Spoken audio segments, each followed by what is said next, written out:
أعوذ بالله من الشيطان اللعين الرجيم بسم الله الرحمن الرحيم والحمد لله رب العالمين وصلى الله على محمد وآل محمد الأئمة والمهديين وسلم تسليما. السلام عليكم ورحمة الله وبركاته. Bu axşam mənə qoşulduğunuz üçün təşəkkür edirəm. Və bu axşam biz başqa bir vacib mövzu, yəni İlahi Ədalət Dövləti haqqında danışacağıq. İlahi Ədalət Dövləti bəşəri bir inqilabdır və o, insan inqilabının məhsuludur.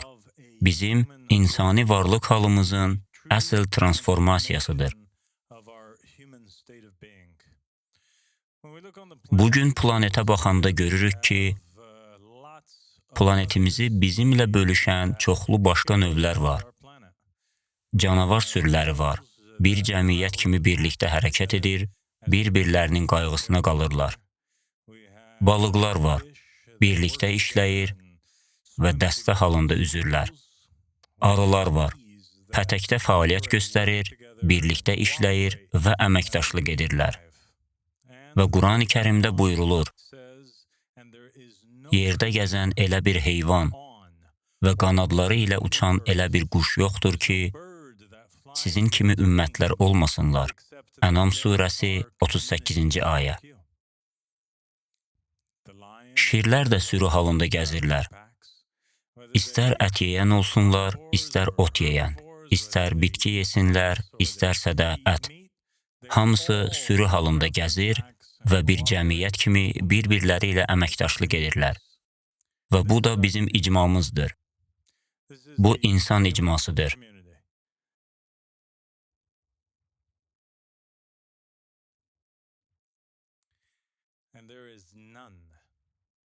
Lakin öz növünü kütləvi şəkildə qətlə yetirən, öz yaşayış mühitinə zərər verən və öz nəslinin kəsilməsi üçün əsas təhlükəyə çevrilən insandan başqa heç bir canlı icması yoxdur.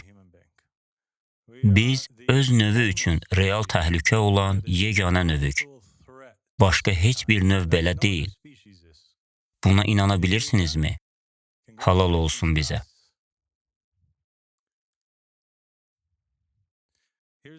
Budur, məşhur yazıcı N. Tylerdən bir sitat. O yazırdı, insanların bu qədər asan gəlib getdiyi, doğulub öldüyü bir dünyada yolunda getməyən bir şey var. Bunlar doğru sözlərdir. Və bu, çox dərin bir fikirdir. Xüsusilə də davam edən soyqırımlar, bu dünyaya göz açan və hələ körpə ikən acılıqdan ölən o balaca uşaqlar, bu qədər xəstəliklər, bu qədər mərəzlər, bu qədər zorakılıq və nifrət əməlləri, özümüzə və öz planetimizə qarşı işlətdiyimiz bu qədər iyrənc cinayətlər haqqında düşünəndə, bu sözlər həqiqətən çox dərin məna kəsb edir. Və bütün bunlar onu göstərir ki, bizim irqimizdə, bizim növümüzdə və dünyanın vəziyyətində çox, amma çox dərin bir yanlışlıq var. Hikmət sahibinin qayəsində deyilir ki, heyvan nəfs ilə yaradılmışdır və ruhu yoxdur. Onun sadəcə heyvani instinktləri var, lakin ruhu yoxdur. Mələyin ruhu var, nəfsi yoxdur. İnsanda isə hər ikisi var. Əgər nəfsi ruhuna qalib gəlsə, heyvandan daha pis olur. Ruhu nəfsinə qalib gəlsə, mələklərdən daha yaxşı olur. Nəfsi pak olan heyvanlar insan kimi qayıtmağa layiq olurlar. Nəfsi xəbis olan insanlar da heyvan kimi qayıtmağa layiq olurlar. Bəs siz nə düşünürsünüz, dostlarım? Dünyanın bugünkü vəziyyətinə əsaslanaraq, sizcə, biz insan növü olaraq heyvanlardan daha üstünük, yoxsa heyvanlardan daha aşağı? İnsanlar bir növ olaraq planetdəki bütün digər heyvan növlərindən daha pis davranışlar sərgiləyirlər. Əgər Allah bütün növləri sıraya düşsəydi və onları ən yaxşı davranandan ən pis davranana doğru sağdan sola düşsəydi, biz mütləq pis tərəfin ən son sırasında olardıq. İndi burada Birləşmiş Millətlər Təşkilatı tərəfindən yayımlanan Dünya Acılıq Hesabatından bəzi məlumatlar, bəzi rəqəmlər var. Onlar belə deyirlər. 2,83 milyard insanın sağlam qidalanmağa imkanı çatmır. Bu, dünya əhalisinin 35% deməkdir. Bizim 35%imiz, bütün insan növümüzün 35%i sağlam qidalana bilmir. Qlobal miqyasda hər 11 nəfərdən biri hər gecə ac yatır. İndi burada bir şey etmək istəyirəm. Gəlin bunu yoxlayaq və nümayiş etdirək. Gəlin bunu kameralara çəkək. Gəlin sayaq. 1, 6, 7, 8, 9, 10, 11. Doktor Əli, ayağa qalx. Əgər fərz etsək ki, hər cərgədə 11 nəfər var, hər cərgə 11 nəfərdirsə, gəlin hər cərgədən bir nəfəri ayağa qaldıraq. Doktor İrfan, ayağa qalx. Nadim, ayağa qalx. Kevin, ayağa qalx. Ariq, ayağa qalx. Mənna, ayağa qalx. Doktor Aliyə, ayağa qalx. Nəda, ayağa qalx. Alex, ayağa qalx. Marliana, ayağa qalx. Xədicə, ayağa qalx. Ondan sonraki cərgə bir nəfər ayağa qalxsın. Və ondan sonra bir nəfər ayağa qalxsın və ən arxaya qədər belə davam etsin.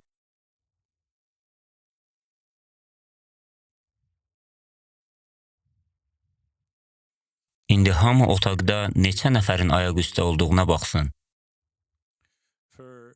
Bu zalın böyüklüyündə olan hər bir insan qrupu üçün hər gecə ac qalan insanların sayı bax budur.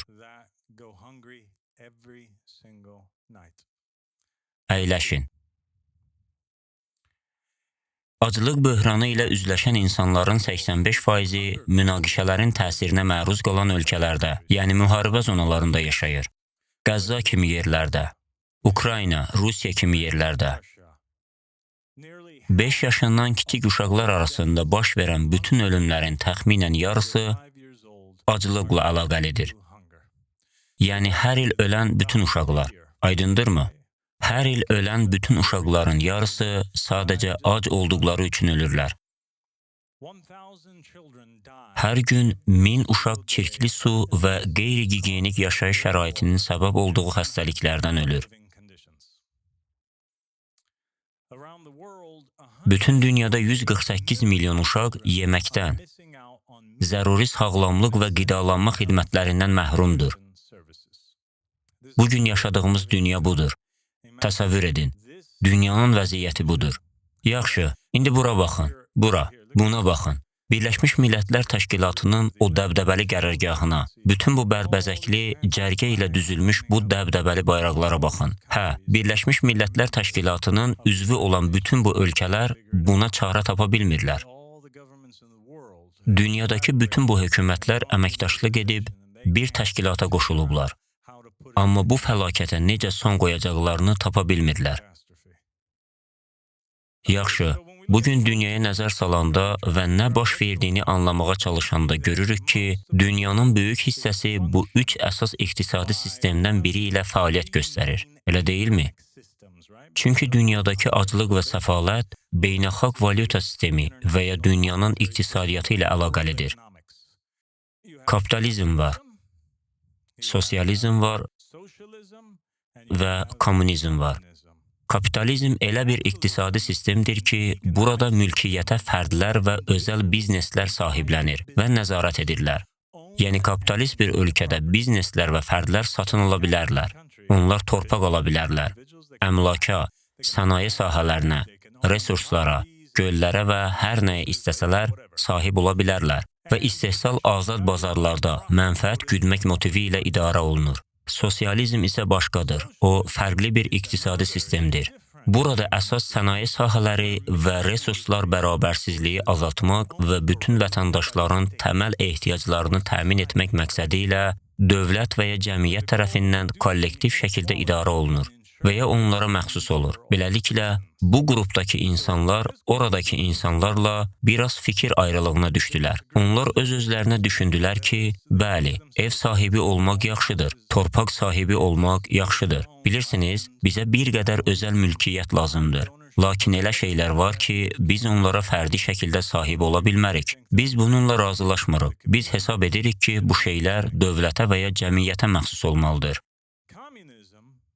Kommunizm sinifsiz, dövlətsiz bir cəmiyyəti hədəfləyən siyasi və iqtisadi ideologiyadır. Burada hər şey, bütün mülkiyyət kollektivə məxsusdur və resurslar qazanca görə yox, ehtiyaca görə bölüşdürülür. Yəni, həqiqi bir kommunist ölkədə heç nəyə sahib olmağınıza icazə verilmir. Nə evə, nə mənzilə, nə də torpağa sahib ola bilərsiniz. Heç nəyə. Hər şey dövlətə məxsusdur. Və bunlar onların arasındakı 3 fərqdir. 3 əsas fərq. Budur kapitalist, kommunist və sosialist ölkələrin nümunələri. Kapitalizm. Bu, kapitalist ölkələrin kralıdır. Amerika Birləşmiş Ştatları. Şimali Koreya kommunist ölkənin ən bariz nümunəsidir. İsveç isə sosialist ölkəyə bir nümunədir. İndi gəlin bəzi faydalara baxaq. İnsanların bu fərqli sistemlər altında yaşamağının cəlbedici olmasının, bu sistemlərlə razılaşanların səbəbi budur. Kapitalizmə inanan insanlar onu ona görə sevirlər ki, o innovasiyanı təşviq edir. Orada çoxlu azadlıq var. Çox məhdudiyyət yoxdur, səmərəlidir. Rəqabət və fərdi azadlıqlar vasitəsilə sərvət yarada bilərsiniz. Sahib olmaq istədiyiniz hər şeyə sahib ola bilərsiniz. Tikmək istədiyiniz hər şeyi tikə bilərsiniz. Hökumət tənzimləmələri azdır, hökumət müdaxiləsi yoxdur. Sosialist ölkədə isə sosializmin faydası odur ki, o, bərabərsizliyi biraz azaldır. Yəni, sırf kapitalist olan dövlətlərlə müqayisədə sosialist dövlətlərdə daha az kasıb insan, daha az yoxsulluq var. Yaxud varlılarla kasıblar arasındakı uçurum biraz daha azdır. Və o, səhiyyə kimi təməl ehtiyaclara zəmanət verir. Məsələn, İsveçdə səhiyyə hər kəs üçün pulsuzdur. İstənilən şəxs həkimə gedə bilər, istənilən şəxs əməliyyat oluna bilər. Nə qədər baha olmasının fərqi yoxdur. Sizin tibbi xidmət almaq hüququnuz var. Birləşmiş Ştatlarda isə yaxşı olar ki, tibbi sığortanız olsun. Tibbi sığortanız yoxdursa, bu sizin üçün pis xəbərdir. Ehtiyacınız olan dərmanları ala bilmirsiniz. İstədiyiniz xəstəxanaya gedə bilmirsiniz. Həyatınız təhlükədə ola bilər və ya sonradan çoxlu borcunuz yaranacaq. Sosialist ölkələrdə təhsil və sosial rifah da əksər hallarda pulsuzdur. Kommunist ölkələr sinif bölgülərini ləğv etməklə və hər kəsin ehtiyaclarının ödənilməsini təmin etməklə mütləq bərabərliyə can atırlar. Kommunizmi sevən insanlar da məhz buna görə sevirlər. Sanki, deməli, biz bərabərik, səhiyyəyə bərabər çıxışımız var. Amma həm də hər şeyə bərabər çıxışımız var. Heç kim heç nəyə sahib deyil. Çünki mənim də heç nəyim yoxdur, sənin də heç nəyin yoxdur. Tənqidlər, bu sistemlərlə bağlı pis cəhətlər. Kapitalizm, ona görə ki, o, bərabərsizlik yaradır. Bu pisdir. O, sərvətin toplanmasına imkan verir. Siz sadəcə orada otura bilərsiniz və zəngin insanlar hər növ əmlakı, hər növ mənzili, hər növ torpağı satın ala bilərlər və bu normaldır. Onlar buna sahib ola bilərlər və heç kim əllərindən ala bilməz. Hətta küçədə ölən 1000 nəfər olsa belə, onların sizin mənzilinizə heç vaxt çıxışı olmayacaq. Çünki o şəxs həmin sərvəti dürüst və ədalətli şəkildə qurub. Beləliklə, onlar bazar uğursuzluqlarına səbəb olmaqla yanaşı, işçiləri və resursları istismar edə bilərlər. Sosialist dövlətdə isə sosializmin pis tərəfi ondadır ki, səmərəsizlik və bürokratiya riski yaradır. Yüksək vergilərlə məhsuldarlığı azaldır və dövlətin həddindən artıq müdaxiləsinə gətirib çıxara bilər. Kommunistlər. Kommunizmin pis tərəfləri ondan ibarətdir ki, bu praktiki baxımdan real deyil. Bütöv bir ölkənin insanlarını bu qaydalara əməl etdirmək çox çətindir və çox vaxt avtoritar rejimə çevrilir. Bir diktator çox vaxt hakimiyyəti ələ keçirir və sırf zorakılıq və güc tətbiq edir. Bu, onun hər kəsin qaydalara əməl etməsini məcbur edə bildiyi yeganə yoldur. Həm də innovasiya və məhsuldarlıq üçün stimulları aradan qaldırır. İstehsal, innovasiya bu ölkələrdə azalır. Çünki hamı deyir ki, nə fərqi var, nə etsəm də, axırda yenə də heç bir mənzilim olmayacaq. Ümumiyyətlə, heç nəyə sahib olmayacağam. Onda niyə işləyim ki? Başa düşdünüz? Yaxşı. Bəs kasıbların haqları necə? Əhl-i-Beyt əleyhissalam kasıbların haqları barədə nə buyurub? Çünki az əvvəl danışdığımız bütün bu sistemlər dünya yoxsulluğu problemini həll etmək məsələsində bir-biri ilə ixtilaf ediblər. İmam Sadiq əleyhissalam bir hədisdə buyurub, Allah varlıların malında yoxsullar üçün bir pay qərar vermişdir. O, kasıbların ruzisini zənginlərin ruzisinin içində vermişdir. O qədər ki, onlara bəs etsin. Əgər belə olmasaydı, onların payını artırardı. Yoxsullar yalnız onlardan əsirgəyənlərin ucbatından yoxsulluğa düçar olurlar. Başa düşürsünüz? Yəni, burada Əhl-i-Beyt əleyhissalam deyir ki, əslində yoxsulların mövcud olmasının səbəbi budur ki, Allah onların ruzisini müəyyən şəxslərə, varlılara əmanət edib və varlılar yoxsulların ruzisini onlardan əsirgəyiblər və bu səbəbdən yoxsullar var. Əli ibn Əbu Talib əleyhissalam buyurub ki, Allah insanların arasındakı varlılara öz mallarında yoxsullarının ehtiyaclarını ödəyəcək qədər bir pay vacib etmişdir. Yəni, hər ölkədə varlı insanların sərvəti özlərinə və cəmiyyətlərindəki bütün yoxsullara yetəcək qədərdir. Əgər bir yoxsul ac qalırsa, əgər o əziyyət çəkirsə, əgər o çılpaq qalırsa, bu, tamamilə varlıların ondan əsirgədiyi haqq ucbatındandır. Və şübhəsiz ki, Allah qiyamət günü varlıları buna görə hesaba çəkəcək və onları ağrılı bir əzabla cəzalandıracaq. Beləliklə, Allah tamamilə aydın edir ki, kasıb insanların mövcud olmasının səbəbi varlıların təqsiridir. Allah onlara lənət etsin. İmam Əli əleyhissalamdan olan başqa bir hədisdə deyilir, həqiqətən Allah subhanahu wa ta'ala kasıbların ruzisini varlıların malında qərar vermişdir. Odur ki, yalnız varlının əsirgədiyi kasıb ac qalır və Allah subhanahu wa ta'ala mütləq bununla bağlı onları sorğu-sual edəcək. Deməli, onlar əslində bu pulla imtahan olunurlar. Allah çox aydın şəkildə bildirdi ki, varlı olmaq yalnız bir xüsusi şərtlə icazəlidir, əgər yoxsulluq mövcud deyilsə. Maraqlıdır, elə deyilmi? Və istəyirəm ki, siz bunu indicə nəzərdən keçirdiyimiz hər şeyin işığında təfəkkür edin. Bəs dinin məqsədi nədir? Dinin məqsədi dünyanı düzəltməkdir. Yaxşı, həyatı və ləyaqəti qorumaq, planeti qorumaq, yaradılışı davam etdirmək, həyat keyfiyyətini yaxşılaşdırmaq, insanları ibtidai instinktlərindən yüksəyə qaldırmaq, bəli, ədaləti yaymaqla onları heyvanlardan daha yaxşı davranmağa vadar etmək. Bunlar dinin məqsədləridir. Həyata məna və məqsəd vermək. Əxlaqi qanun və hidayəti təmin etmək. İsa əleyhissalam isə İncildə deyir, çünki insanoğlu belə xidmət olunmağa yox, xidmət etməyə və bir çoxları üçün canını fidyə verməyə gəldi. İmam Əhməd Əl-Həsən əleyhissalam isə dedi ki, biz yalnız Adəm əleyhissalamın oğullarına xidmət etmək üçün gəlmişik. Bəs bu nə deməkdir? Bu o deməkdir ki, İsa da, Əhməd Əl-Həsən əleyhissalam da deyir ki, dinin mövcud olmasının əsas səbəbi yer üzünə hər hansı bir nəbinin, elçinin, hakimin, padşahın, imamın, xəlifənin, Mehdinin göndərilməsinin yeganə səbəbi əslində öz növünə, bəşəriyyətə, Adəm oğullarına xidmət etmək idi və onlar ac qalırlarsa, sən onlara xidmət edə bilməzsən.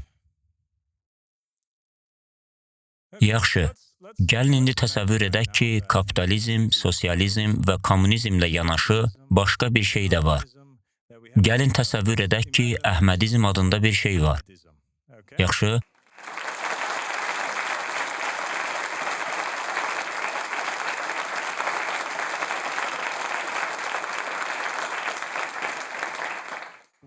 Əhmədizm nəyə bənzəyərdi və onun bu digər sistemlərdən fərqi nə olardı?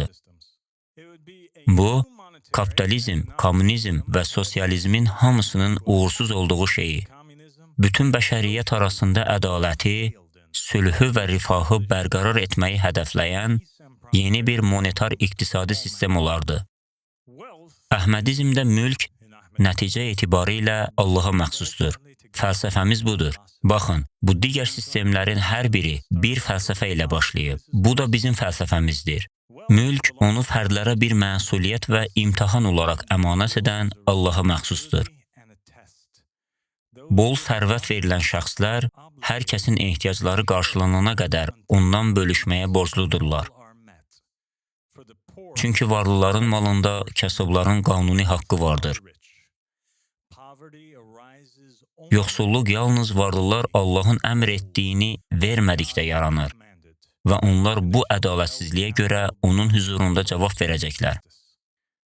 Beləliklə, Əhmədizmdə ehtiyacı olanların ehtiyacları ödənilənə qədər varlılardan vergi tutulması zəruridir. Bütün ehtiyaclar ödənildikdən sonra vergi tutulması dayandırılır. Başa düşürsünüz?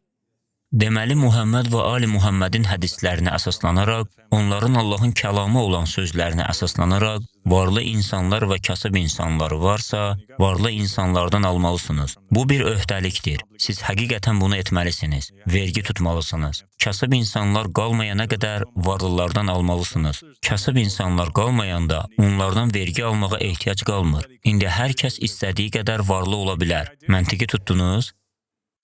Varlılara vergi qoyulması öz başına bir rüsum deyil, ilahi bir öhdəliyin yerinə yetirilməsidir. Kasıbların varlıların sərvətində haqqı olan payı var. Buna görə də kasıbların ehtiyacları ödənilənə və hər kəs üçün təminat əldə edilənə qədər vergi tutulması davam edir. Hər kəsin təməl ehtiyacları ödənildikdən sonra vergi tutulması dayanır. Çünki zəruri ehtiyacdan artıq olan sərvət tamamilə öz sahibinə qayıdır və əlavə yük qoyulmur. Bu, Əhmədizmi fərqləndirir. Həm sosializmdən, həm də kapitalizmdən çox fərqləndirir. Çünki sosializm insanlarda nə olursa olsun davamlı olaraq vergi alır və kapitalizm dövlət funksiyaları üçün vergi alır. Lakin bu yoxsulluğu aradan qaldırmaq üçün əxlaqi öhdəlik kimi nəzərdə tutulmur. Buna görə də biz başdan heç bir mülkiyyətə icazə verməyən kommunizmdən də çox fərqlənirik. Yaxşı, gəlin mülkiyyət hüququndan danışaq. Bizim inandığımız Allahın sistemi ilə bu sistemlər arasındakı fərq nədir? Allah Rəsulü sallallahu aleyhi və aleyh buyurub, kim ölü torpağı diriltsə, o torpaq ona məxsusdur. Bu nə deməkdir? Görünür, Peyğəmbər bir hüquqi sistem qurur ki, insanlara kimin nəyə sahib olacağını, necə biləcəyini öyrətsin. Əbu Cəfər əleyhissalam buyurur, bir parça torpağı dirildən və onu becərən hər hansı bir xalq onun üzərində ən çox haqq sahibidir və o, onlara məxsusdur. Sən torpaqla işləyirsənsə, o sənindir. Başqa bir hədisdə Əbu Abdullah əleyhissalam belə buyurur, xaraba, bərəkətsiz torpağa rast gələn və onu canlandıran, onun üzərinə tullantı yığını olan, heç kimin olmadığı, sadəcə vəhşi, çılğın bir yerə rast gələn, onun çaylarını yönəldən və onu əkib becərən hər bir kəsin üzərinə düşən zəkatı ondan ödəməsi vacibdir. Əgər o, özündən əvvəlki bir adama məxsus idisə, lakin o, onu tərk etmiş, istifadəsiz qoymuşdusa və ondan sonra başqası gəlib onu becəribsə, o zaman həqiqətən o torpaq Allaha və onu dirildən kəsə məxsusdur. Beləliklə, çoxlu torpağa sahib olan və ona qulluq edə bilməyən insanların torpaq mülkiyyəti kapitalizm modelində olduğu kimi əslində qanunsuzdur. Bu qeyri-qanuni mülkiyyətdir. Allah Rəsulü sallallahu aleyhi və aleyh buyurur, kim bir ağac əkərsə və ya ondan əvvəl heç kimin qazmadığı bir su yolu qazarsa, yaxud ölü torpağı dirildərsə, o, ona məxsusdur. Bu bir hökmdür. Bu, Allah subhanahu və taala və onun elçisindən, sallallahu aleyhi və aleyhdən bir qanundur.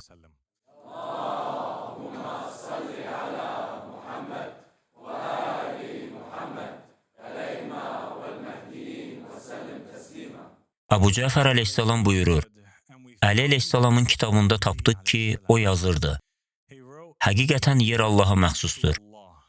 O, qullarından kimə istəsə onu miras qoyar və aqibət müttəqilərindir. Bu Qurandan bir ayədir və sonra onu genişləndirərək deyir: Mən və mənim əhl-i beytim Allahın yeri miras verdiyi şəxslərik və biz müttəqilərik. Bütöv yer üzü bizimdir. Beləliklə, müsəlmanlardan hər kim bir parça torpağı dirildərsə, qoy onu becərsin və onun torpaq vergisini, xəracını ödəsin. Becərilən bir torpağın vergisi nə deməkdir? Bu o deməkdir ki, sən torpağı tapdın, götürdün, üzərində işləyirsən, ora alma ağacları əkirsən, ondan alma götürürsən, o almaları satırsan, o almalardan yeyirsən və almaları satıb çoxlu pul qazanandan sonra daha pula ehtiyacın qalmır. Çoxlu alma yeyəndən sonra daha almaya ehtiyacın qalmır. Sənə əlavə almalar nəsib olursa, o almalar Muhammed və Ali Muhammedə məxsusdur. Onlar zamanın imamına məxsusdur. Bu, onu geri qaytarmağa borclu olduğun əlavə miqdardır. Bəs onlar onunla nə edirlər? Onlar onu Beytülmala qoyurlar və kənardakı kasıblara paylayırlar.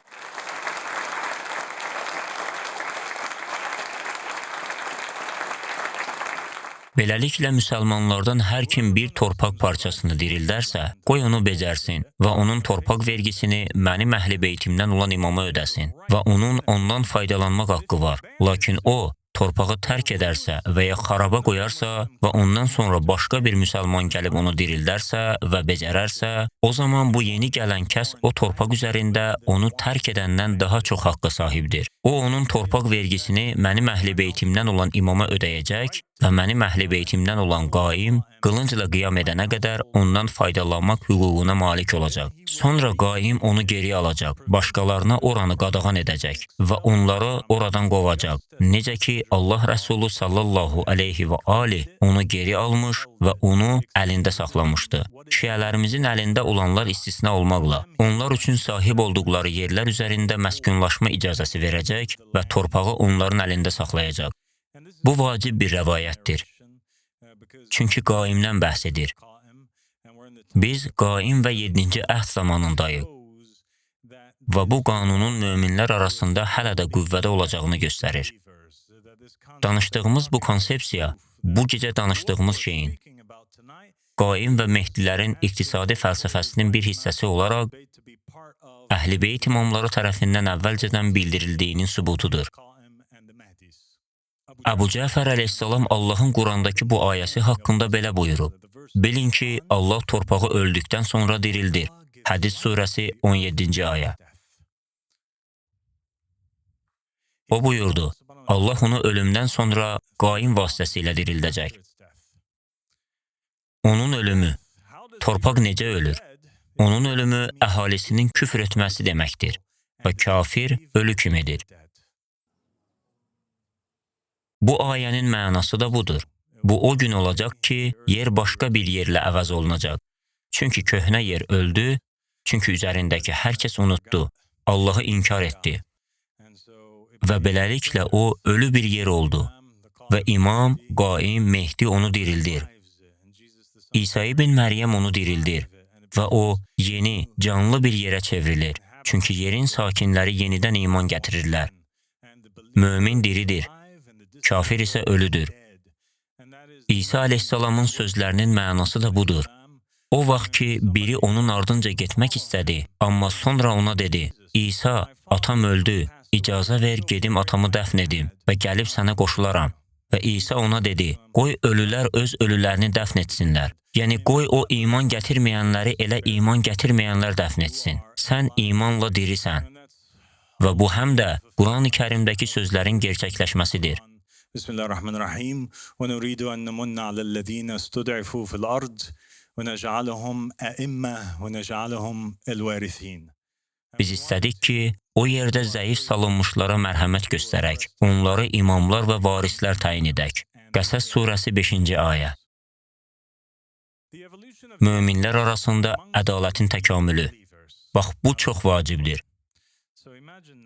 Təsəvvür edin ki, ilahi ədalət dövləti bərqərar olub və bu yeni əhmədizm sisteminə riayət edən möminlər var.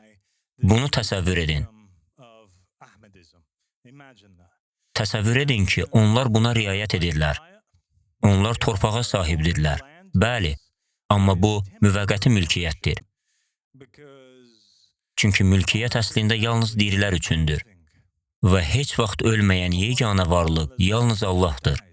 Odur ki, torpağın həqiqi sahibi Allahdır və ölü insanların torpaq üzərində heç bir haqqı yoxdur. Və əslində torpağa sahib ola biləcək yeganə insanlar, yaşayanlar və torpaqda işləyənlərdir. Gəlin təsəvvür edək ki, bu qüvvədədir. Və həmçinin təsəvvür edək ki, möminlər öz aralarında hər hansı bir kasıb insanın olmasına imkan vermirlər. Çünki varlılar öz pullarından ayırıb kasıb insanların təməl ehtiyaclarını ödəyirlər. Bu model bizi hara aparardı? Bu gecə sizin mənimlə birlikdə düşünməyinizi istədiyim şey budur. Nəhayət, mömin cəmiyyət arasındakı bu ədalət təkamül etməli olardı. O nəyə çevrilərdi? Əbu Cəfər əleyhissalam dedi, sizdə belə bir şey varmı ki, sizdən biri qardaşının yanına gedib, əlini onun pul kisəsinə salıb, ehtiyacı olanı götürsün və qardaşı ona mane olmasın? Dedim, mən bizim aramızda belə şey görməmişəm. Heç kim heç kimə icazə vermir ki, əlini onun cibinə salsın. Biz bunu etmirik. Əbu Cəfər əleyhissalam dedi, onda siz heç nəsiniz. Dedim, onda biz məhv olmuşuq. İmam əleyhissalam dedi, həqiqətən insanlara hələ tam ağılları verilməyib. Onların ağlı kamilləşməyib. Əbu Abdullah əleyhissalam dedi ki, Rasulullah sallallahu aleyhi və aleyh buyurub, bu ümmət üç şeyə tab gətirə bilməz. Öz malını qardaşı ilə bölüşmək, insanlara qarşı öz əleyhinə olsa belə ədalətli olmaq, hər bir vəziyyətdə Allahı zikr etmək. Və bu, sadəcə Subhanallah, vəlhamdülillah və la ilahə illallah və Allahu əkbər demək deyil. Əksinə, insanın haramla üzləşdikdə Allahdan qorxmasıdır. Mən xüsusilə birincini, malını qardaşı ilə bölüşməyi vurğulamaq istəyirəm. Səhabələrindən biri Əbu Abdullah əleyhissalamdan müminin haqları barədə soruşdu. Əbu Abdullah əleyhissalam buyurdu ki, 70 haqq var. Amma mən sənə yalnız 7-sini deyəcəyəm. Çünki mən sənin üçün həqiqətən narahatam. Sənin üçün qorxuram. Çünki sən buna tab gətirə bilməyəcəksən. Bunun öhdəsindən gələ bilməyəcəksən. Mən dedim, həqiqətən Allahın izni ilə bacararam. Dedi, 1. O ac ikən sən yeməyəsən. Nə qədər ki qardaşın acdır, sənin ağzına bir tikə belə qoymağa haqqın yoxdur. O çılpaq ikən sən geyinməyəsən. Onun sənin üzərində haqqı var ki, sən onun bələdçisi olasan. Sən onun örtündüyü libası olasan. Sən onun danışan dili olasan. Özün üçün sevdiyini onun üçün də sevəsən. Və əgər sənin xidmətçin varsa, gərək onu göndərəsən ki, onun yatağını hazırlasın və gecə-gündüz onun ehtiyacları üçün çalışsın. Əgər bunu etsən, öz sədaqətini bizim sədaqətimizə, bizim sədaqətimizi də Allahın Subhanahu və Taala sədaqətinə bağlamış olursan. Bax, bu çox dərindir. Çünki o burada deyir ki, 70 haqq var və sənə onlardan yalnız 7-sini deyir. Və deyir ki, əslində Allaha bağlı olmaq üçün gərək o 70-ini yerinə yetirəsən. O isə sənə cəmi 7-sini deyir. Və bu 7 demək olar ki, dözülməzdir. Qardaşın ac ikən sən yeməməlisən. Kim bunu edə bilər? Yaxşı, əlhamdülillahi Rabbil aləmin. Amma onu deyim ki, ən azından bu cəmiyyətdə biz bunu edirik. Biz cəmiyyətimizdə bunu edirik. Biz hamımız kollektiv şəkildə yemədikcə yemək yemirik. Bəs dünyada neçə nəfər bunu edə bilər? Neçə qonşu? Dünyada sizin yerlilərinizdən neçə nəfər tanıyırdınız? Bunu edən nə qədər adam tanıyırdınız? Meys, Suriyada bunu edən kimsə tanıyırdın? Qonşularından kimsə? Yox, bəs sən Sərməd, Şotlandiya, İraq, Filippin, Fransa, Belçika, Pakistan. Qardaşın çılpaq ikən sən geyinməməlisən. Qardaşının köynəyi yoxdursa, sənin özünə bir köynək belə almağa icazən yoxdur. Sən onun bələdçisi olmalısan. Sən onun libası kimi olmalısan. Onu qorumalısan. Sirrini saxlamalısan. Onu mühafizə etməlisən. Onu düşmənlərdən qorumalısan. Sən onun dili olmalısan. Onun adından danışmalısan. Özün üçün sevdiyini onun üçün də sevməlisən. Və əgər sənin xidmətçin və ya başqa hər hansı vasitən varsa, yəni nə kimi? maşın kimi, mənzil kimi, əgər ot biçənin varsa, əgər qazonunu biçən bir işçin varsa, əgər evini təmizləyən qulluqçun varsa, sahib olduğun bu şeylərdən hər hansı biri varsa, sənin boynunda öhdəlik var ki, bu insanları göndərəsən. Getsinlər, eyni şeyi mömin qardaşın və ya bacın üçün də etsinlər. Və o zaman, yalnız o zaman bu o deməkdir ki, əgər onlara da xidmət edilmirsə, qulluqçunun sənə hər hansı bir şəkildə xidmət etməsi haramdır.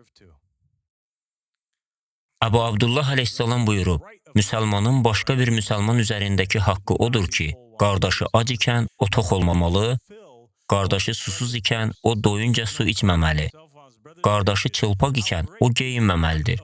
Müsəlmanın qardaşı üzərindəki haqqı necə də böyükdür. Və o dedi, özün üçün sevdiyini müsəlman qardaşın üçün də sev. Əgər ehtiyacın varsa, ondan istə. Əgər o səndən istəsə, ona ver. Ona yaxşılıq etməkdən yorulma və qoy o da sənə yaxşılıq etməkdən yorulmasın. Onun dayağı ol, çünki o sənin dayağındır. Əgər o yoxdursa, yoxluğunda onu qoru. Əgər o müsaitdirsə, gərək onu ziyarət edəsən, ona ehtiram göstərəsən, ona hörmət edəsən. Çünki o sənin bir parçandır, o səndən yaradılıb, o səndəndir və sən ondansan. Əgər o səndən inciyibsə, ondan bağışlanma diləyənə qədər ayrılmağa belə icazən yoxdur. Əgər onun başına yaxşı iş gəlsə, Allaha həmd et, əlhəmdülillah de. Əgər müsibətə düçar olsa, onu gücləndir. Əgər bir şeyə can atırsa, ona kömək et. Və əgər bir kişi qardaşına of, sadəcə of deyərsə, onların sədaqət bağı kəsilər və qopar. Və əgər ona, sən mənim düşmənimsən deyərsə, onlardan biri küfrə düşmüş olar. Və əgər ona iftira atarsa, duz suda əridiyi kimi iman da onun qəlbində əriyər. Və o əleyhissalam buyurdu, mənə çatıb ki, Rasulullah sallallahu aleyhi və alih buyurub, həqiqətən müminin nuru səma əhlinə, ulduzların yer əhlinə parladığı kimi parlayır. Və o buyurdu, həqiqətən mömin Allahın dostudur. Allah ona kömək edər, onun ruzisini verər və onun haqqında həqiqətdən başqa bir şey deməz və o Allahdan başqa heç kimdən qorxmaz. Əhl-i Beyt əleyhissalamın ən sadiq, ən yaxın səhabələrindən biri, Şiə İslamın parlaq siması, səhabə Cabir ibn Yezid əl-Cufidən gələn olduqca dəhşətli bir rəvayətdə deyilir. Əli ibn Hüseyn əleyhissalama dedim, ey Allah Rəsulunun oğlu, müminin öz mümin qardaşı üzərindəki haqqı nədir? Əli Zeynalabidin əleyhissalam dedi, o sevincli olanda onun sevincinə şərik olur, o kədərli olanda onun kədəri ilə kədərlənir və onun bütün ehtiyaclarını ödəyir, onları onun üçün həyata keçirir. Bax, mən bunun altından 1000 dəfə xətt çəkirəm. Bunlar sadəcə adi sözlər kimi görünə bilər. Amma gərək buna həqiqətən diqqət yetirəsiniz. Onun bütün ehtiyaclarını ödəyir və onları onun üçün həyata keçirir. Ehtiyac duyduqları hər şeyi. Onu bu fani dünyanın heç bir dərdi ilə baş-başa buraxmır. Onunla bölüşür. Ta ki bir kəndirlə bağlanmış kimi, həm yaxşı gündə, həm də çətin gündə birlikdə olurlar. Bu nə deməkdir? Bu o deməkdir ki, bu dünyaya daxil olanda və özün kimi başqa bir mömin tapanda birdən-birə bu mömindən bərk yapışmalısan və onun da səndən bərk yapışmasını təmin etməlisən və siz həyatınız boyu birlikdə addımlamalı, hər şeyi bölüşməlisiniz və mümkün olduğu qədər imkan verməyin ki, mömin zərrə qədər əziyyət çəksin və ya nəyəsə ehtiyac duysun və bu, sadəcə edilməsi yaxşı olan bir əməl deyil, bu öhdəlikdir, etməlisiniz, başqa seçim yoxdur. Əslində etməsəniz, mömin deyilsiniz. Dedim, ağam, Allah bütün bunları mömin üçün öz mömin qardaşına qarşı necə vacib edib? O əleyhissalam buyurdu, çünki müminin iman cəhətdən ata bir və ana bir qardaşıdır. O həqiqətən onun qardaşıdır və onun sahib olduqları üzərində ən böyük haqqa malikdir. Cabir dedi, Subhanallah, bütün bunları etməyə kimin gücü çatar? O əleyhissalam dedi, kim cənnətin qapılarını döymək, cənnət hurilərini qucaqlamaq və əminamanlıq yurdunda, Darussalamda bizimlə birlikdə olmaq istəyirsə, o edər. Yəni, kim bunu edə bilər? Cənnətə həqiqətən girmək istəyən hər kəs. Bunu edə bilməyən və ya bunu etməyi çətin görən hər kəs əslində münafiqdir. O heç cənnətə getmək istəmir. O heç buna inanmır. Cabir dedi, Allaha and olsun mən həlak oldum. Ey Allah Rəsulunun oğlu, çünki mən mömin qardaşlarımın haqqında qüsura yol vermişəm. Mən bilmirdim ki, məndən belə bir şey tələb olunur. Heç bunun onda birini də bilmirdim. Ey Allah Rəsulunun oğlu, mən mömin qardaşlarımın hüquqlarını qorumaqdakı qüsurlarımdan dolayı Allaha tövbə edirəm. Muhammed və Ali Muhammedə salavat göndərin.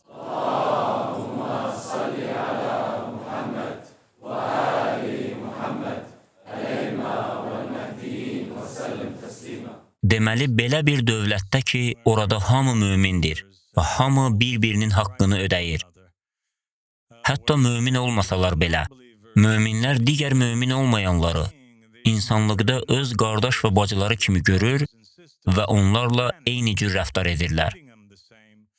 Belə bir cəmiyyətdə, belə bir monetar iqtisadi sistemdə pul bərabər şəkildə paylandıqdan və bütün bu haqlar yerinə yetirildikdən sonra pul faydasız olur və yer üzündən silinir. Artıq onun heç bir dəyəri qalmır. Belə bir cəmiyyətdə heç kimin pula ehtiyacı yoxdur.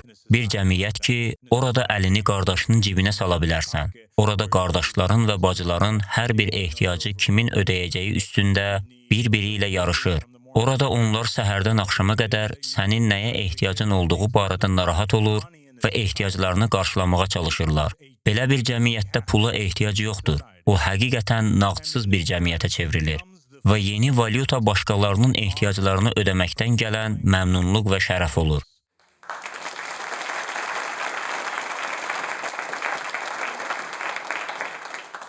Və insanlar bax bunda yarışmalıdırlar. Gələcək dünyanın iqtisadi sistemləri. Budur mənim proqnozum. Yaxın gələcəkdə kapitalizmin onsuz da indi gördüyünüz kimi çabaladığını və çökdüyünü görəcəyik. Sosializmin də çökdüyünü görəcəyik. O hal-hazırda yox olmaq üzrədir və eyni şey kommunizmlə də baş verəcək. Onların hamısı Birləşmiş Millətlər Təşkilatının üzvü olublar. Hamısı bir-biri ilə vuruşur. Hamısı bir-biri ilə müharibə şəraitindədir. Hamısı bir-birini nüvə bombaları ilə hədələyir. Və sonra bizdə Əhmədizm var.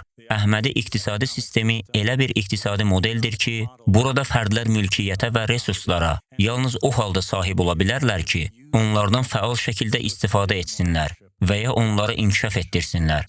Yəni bu, şərti mülkiyyətdir.